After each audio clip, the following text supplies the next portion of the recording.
के पढ्ने, कसरी पढ्ने अनि के नपढ्ने।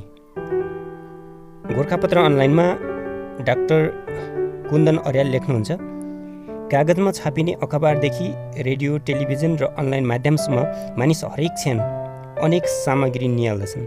कतिपय मर्मस्पर्शी लाग्दछन्, कतिपय उपयोगी लाग्दछन्, तर कयौँ यस्ता सामग्रीले दिग्भ्रमित समेत पार्न सक्छन्। त्यसैले आम सञ्चार माध्यमका उपभोक्तामा आफूले उपभोग गरिरहेको सामग्रीको परख गर्ने क्षमता हुनैपर्छ। आम रूपमा पाठक, श्रोता वा दर्शकमा आवश्यक पर्ने त्यस्तो क्षमतालाई नै हिजो आज आम सञ्चार साक्षरता भन्ने गरिन्छ।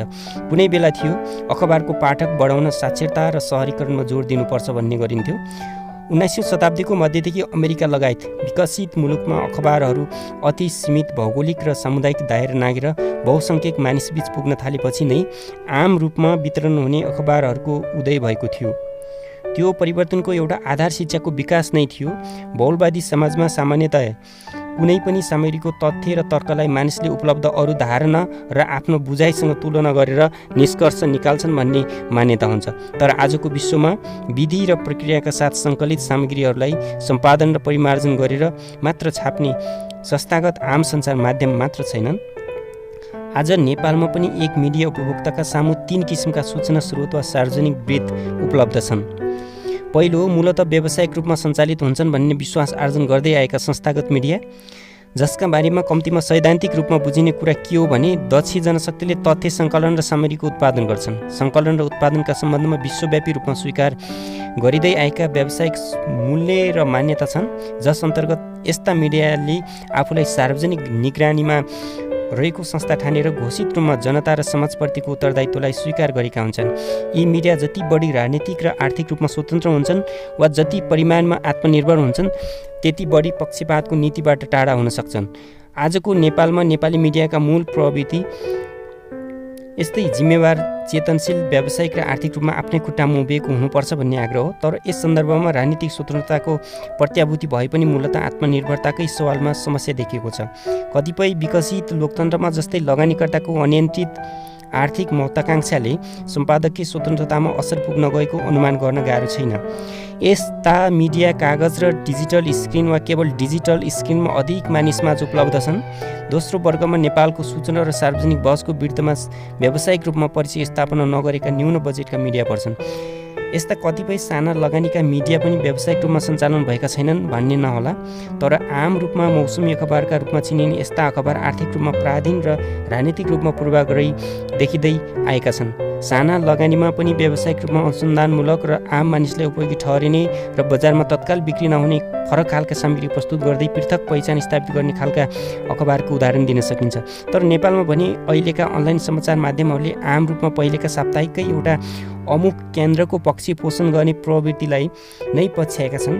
प्रविधि बाहेक अन्तर्वस्तुमा यस्ता माध्यमले फरक पहिचान स्थापित गर्न सकेका छैनन्। आजको नेपालमा आम नागरिकले सूचना वा धारणाको स्रोतका रूपमा प्रयोग गर्ने सार्वजनिक वृत्तको अर्को वा तेस्रो महत्त्वपूर्ण क्षेत्र भने सामाजिक सञ्जाल नै हो। सोसल मिडियाका सामग्री उत्पादक व्यक्ति हुन्। हाम्रो संविधानले कुनै पनि व्यक्तिलाई स्वतन्त्र रूपमा अभिव्यक्त गर्ने अधिकार प्रदान गरेको छ, तर व्यक्तिबाट आम रूपमा अपेक्षा गरिने विवेक वा नैतिक पक्ष भने सामाजिक सञ्जालहरूमा सबैभन्दा बढी छताछुल्लो हुने गरेका छन्। सीमित जिम्मेवार व्यक्ति छन् जो संयमित रूपमा सन्तुलित धारणा राख्छन् वा आम मानिसलाई घात गर्ने सूचना प्रसारको औचित्य देख्दैनन्। धेरैजसो त आरोप प्रत्यारोप र मानिसलाई भ्रमित पार्ने सुनियोजित उद्देश्यका साथ तयार गरिएका अन्तर्वस्तुको प्रसार गर्न तल्लीन भइरहेका हुन्छन्। वास्तविक परिचय लुकाएर प्रसारण गर्ने सामग्री त अधिकांश मामिलामा हानिकारक, गलत र पूर्वाग्रह प्रेरित नै हुने गर्छन्। हुन त सामाजिक सञ्जालका सञ्चालक कम्पनीहरूले नै मिथ्या अफवाह र हानिकारक सामग्रीलाई स्थान नदिने सार्वजनिक नीति तय गरेका छन्। उजुरी परेको अवस्थामा तस्बिरका मामिलामा यो नीति प्रभावकारी भएको पनि देखिन्छ। तर संसारका अनेक भाषामा हुने गालीगलोज वा हानिकारक प्रतीकात्मक अभिव्यक्तिलाई ती कम्पनीका प्रयासले मात्रै निरुत्साहित गर्न कठिन्छ। आफ्नो अभिव्यक्ति सार्वजनिक वृत्तमा जाँदैछ भन्ने बुझेर त्यसको सम्भावित परिणामको समेत आकलन गर्न सक्ने सद्विवेक भएको सद्विवेक भएको लोकतान्त्रिक व्यक्तिले मात्र माध्यमको दुरुपयोग गर्दैन। यसरी सार्वजनिक सञ्चार माध्यम वा सामाजिक सञ्जालका सामग्रीबाट अर्थ ग्रहण गर्न वा पूर्वाग्रह वा अतिरञ्जनाबाट बच्न पनि हरेक व्यक्तिले साधारण साक्षरताभन्दा माथि उठेर मिडिया साक्षरताको सिप र ज्ञान हासिल गर्न जरुरी छ। खास गरी 46 सालको राजनीतिक परिवर्तनसँगै नेपालमा निजी क्षेत्रबाट ठुला लगानीका अखबारहरू निस्कन थालेपछि पत्रकारिता ठुलो परिमाणमा पेशा वा व्यावसायिक रूपमा अघि बढ्न थालेको। अहिलेको नेपाली पत्रकारिता आम रूपमा राजनीतिक बहसमा पक्ष वा विपक्षमा विभाजित 46 साल अघिको अवस्थाबाट टाढा भइसकेको छ। तर सानो लगानीमा राजनीतिक प्रचारका लागि अखबारहरू सञ्चालन गर्ने प्रचलन अझै पनि कायम छ।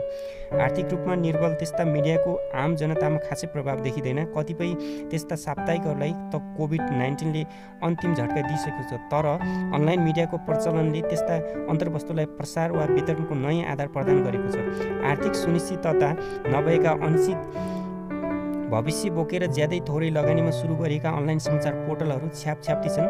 व्यावसायिक दक्षता भएका जनशक्तिको व्यवस्थापन गर्न नसक्ने त्यस्ता अनलाइन माध्यमहरूमा नैतिक पक्षको सबैभन्दा ठुलो खडेरी छ।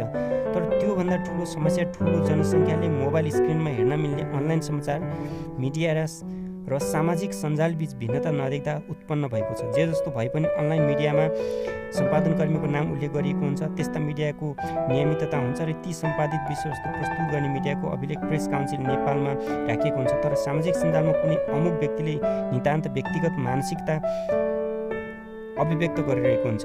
आम सञ्चार शिक्षामा भावुकताबाट जोगिएर तथ्यपरक र वस्तुनिष्ठ अभिव्यक्तिको पाठ पनि सिक्नुपर्ने हुन्छ। तर सामाजिक सञ्जाल त आखिर अव्यवस्थित हाट बजार जस्तै नै हो। सामान्यतः कुनै पनि धर्म, संस्कृति वा समाजबाट आर्जित मूल्य मान्यताका आधारमा गरिने अभ्यासमा नैतिक मूल्य अन्तर्निहित हुन्छ। संसारका जुनसुकै कुनाको सभ्यतामा आधारभूत नैतिक आचरण समाहित हुन्छन्। कतिपय मान्यता समाज वा धर्म र संस्कृति अनुसार पृथक हुन सक्छन्। तैपनि सद्विवेक पर्ने विनम्रता, प्रेम, अरूको अहित नगर्ने जस्ता आधारभूत मानवीय गुणहरू सबै समाजका नैतिक पक्षमा समाहित भएका हुन्छन्। तर व्यावसायिक नैतिकताको क्षेत्र केही जटिल हुन्छ र यस सन्दर्भमा औपचारिक वा अनौपचारिक अध्ययनबाट ज्ञान हासिल गर्न सकिन्छ। नैतिक पक्षको दार्शनिक आधारका सम्बन्धमा ज्ञान हासिल गर्नमा कार्यथलोमा अलमलबाट बच्न ग्रन्थहरूको अध्ययन आवश्यक पर्छ, जसले सिप र नैतिक पक्षका सम्बन्धमा जानकारी गराउँछन्। कुनै पनि सामग्रीलाई उपयुक्त वा छाप्न योग्य बनाउने क्रममा सम्पादकहरूले कस्तो प्रक्रिया अपनाउँछन् भन्ने व्यावसायिक पत्रकारिताको सर्वव्यापी मान्यता आजका सचेत र मिडिया साक्षर पाठकले बुझ्नै पर्छ।